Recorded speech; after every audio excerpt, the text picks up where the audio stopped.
আরো একটি ভিডিওতে আপনাদেরকে স্বাগতম প্রিয় বন্ধুরা। আমি অ্যাডভোকেট মোহাম্মদ আলী হোসেন বাংলাদেশের কুমিল্লা আদালতে কর্মরত আছি। আপনারা জানেন যে বাংলাদেশের ক্রিকেটার মুস্তাফিজ সারা পৃথিবীতে অত্যন্ত জনপ্রিয়। সে আমার অত্যন্ত প্রিয় একটি ক্রিকেটার। তার যে বাম হাতের স্পেল, বাম হাতের যে বোলিং করার জাদু, যে অফ কাটার সে বোলিং করে, সেই বোলিংয়ে নাস্তানাবুদ হয়ে যায় সারা পৃথিবীর ব্যাটসম্যানরা। এই দেখে আমার খুবই ভালো লাগে। আমি আগে প্রচুর ক্রিকেট খেলা দেখতাম, এখন খুব বেশি ক্রিকেট খেলা দেখা হয় না পেশাগত চাপে। কিন্তু মুস্তাফিজ যখন বোলিং করে আমি কখনোই সেই খেলা না দেখে আর থাকতে পারি না।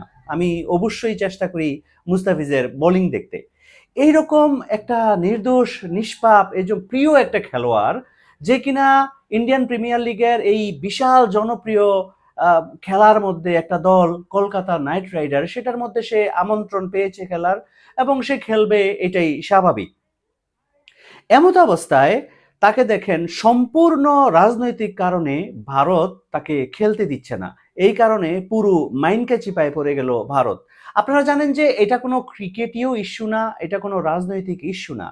কারণ সে একটা কলকাতা টিমে খেলবে, কলকাতা টিম তাকে অন্যান্য টিমের সাথে প্রতিযোগিতা করে তাকে ক্রয় করেছে, সে খেলবে, ক্রিকেটের মাধ্যমে সারা পৃথিবী বিনোদিত হবে। এটা কিন্তু এতটাই সাধারণ একটা ইস্যু ছিল। কিন্তু এইখানেও ভারত তার রাজনীতি নিয়ে আসতেছে। ভারতীয় ক্রিকেট বোর্ড কলকাতা নাইট রাইডার্সকে বলল, চাপ দিল যে মুস্তাফিজকে খেলানো যাবে না এবং মুস্তাফিজ খেলবে না। এখন এইটা কি আসলে ভারতীয় ক্রিকেট বোর্ডের করার কোনো প্রয়োজন ছিল? প্রয়োজন ছিল না। তার মানে অবশ্যই এটা বর্তমান সরকারের রাজনৈতিক চাপ ছিল। সে রাজনৈতিক চাপ ছিল কার উপরে? ভারতীয় ক্রিকেট বোর্ডের উপরে। ভারতীয় ক্রিকেট বোর্ড চাপ দিয়েছে কার উপরে? কলকাতা নাইট রাইডার্সের উপরে। এই কারণে মুস্তাফিজ খেলতে পারতেছেন না।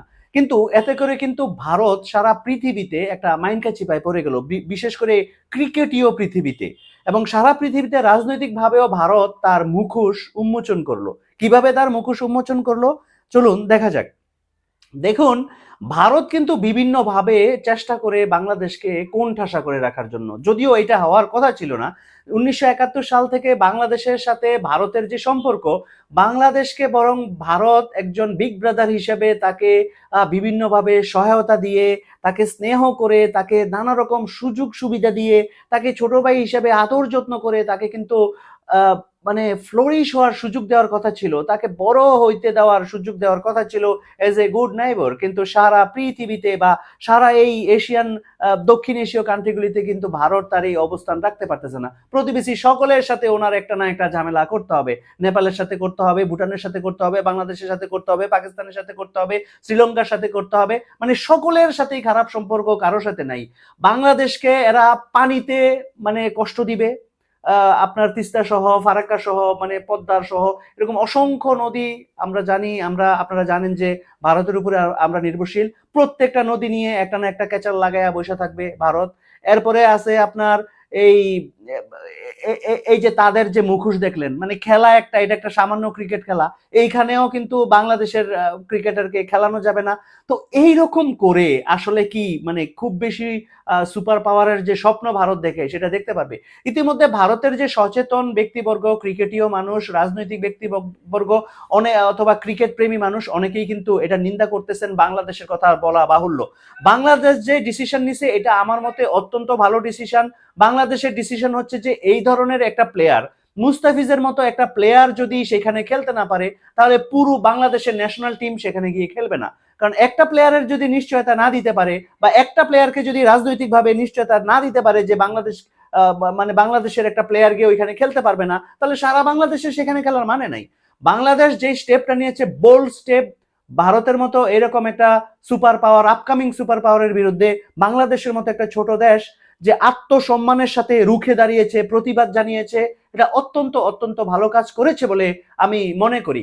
কারণ দেখেন, ইতিমধ্যে বাংলাদেশের যে ক্রীড়া উপদেষ্টা আসিফ নজরুল সাহেব, বা বাংলাদেশের ক্রিকেট বোর্ডের যে কর্তা ব্যক্তিরা যারা আছেন, আমিনুল ইসলাম সহ, অনেকেই বলতেছে যে ওনারা আইসিসি কে চিঠি দিয়েছেন, আইসিসি যাতে এটা নিয়ে তদন্ত করে, এবং বাংলাদেশ ইন্ডিয়াতে খেলতে একেবারেই ইচ্ছুক না।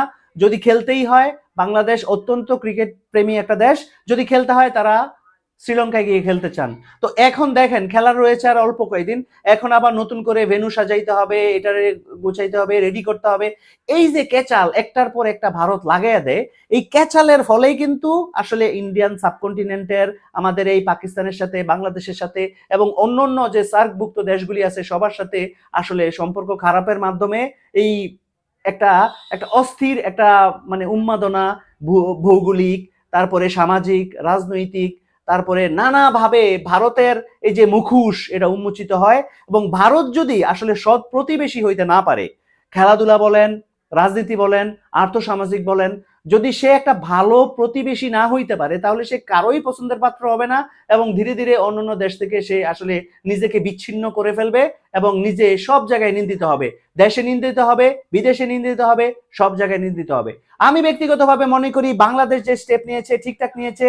ভারতের যে বিদগ্ধ সমাজ, জ্ঞানীগুণী সমাজ যারা এর বিরুদ্ধে প্রতিবাদ করেছেন অত্যন্ত ভালো করেছেন, বাংলাদেশের মানুষ যারা এর বিরুদ্ধে প্রতিবাদ করতেছেন অত্যন্ত ভালো কাজ করতেছেন।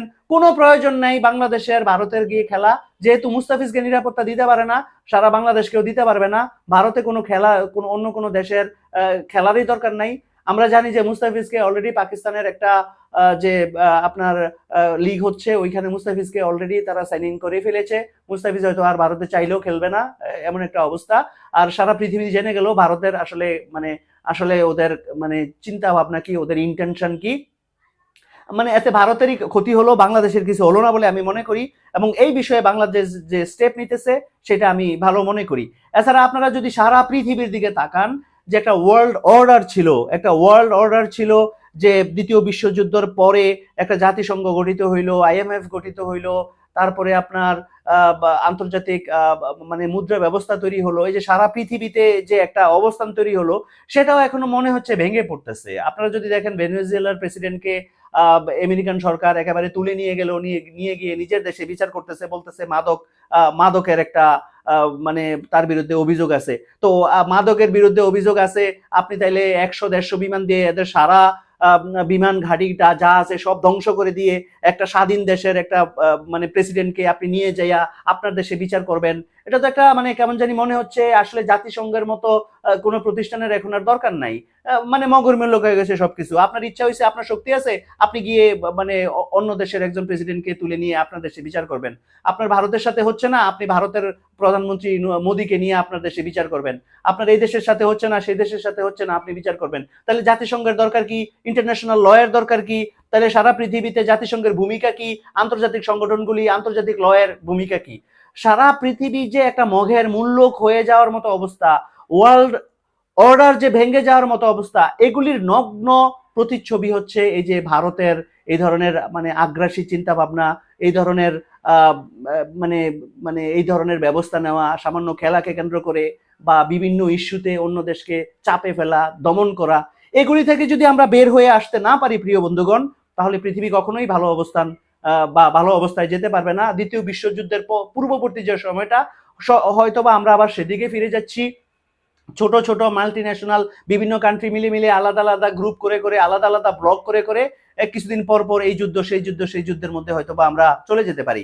তো সবাইকে সচেতন হওয়ার দরকার আছে, সারা পৃথিবীতে সচেতন হওয়ার দরকার আছে। এবং বিশেষ করে আমাদের আজকের ভিডিওর যে বিষয়বস্তু, ভারতকে আরেকটু সহিষ্ণু, বুদ্ধিমান এবং প্রতিবেশী সুলভ ভালো সম্পর্ক নিয়ে অন্যদের সাথে বসবাস করার চিন্তা করতে হবে, না হয় ভারতের ভবিষ্যৎ ভালো না। ধন্যবাদ বন্ধুরা আমার এই ভিডিও দেখার জন্য। আপনাদের যদি আমার এই ভিডিও ভালো লেগে থাকে আপনারা সাবস্ক্রাইব করতে পারেন আমার চ্যানেলটিকে। সে পর্যন্ত ভালো থাকুন, সুস্থ থাকুন। আসসালামু আলাইকুম ওয়া রাহমাতুল্লাহ।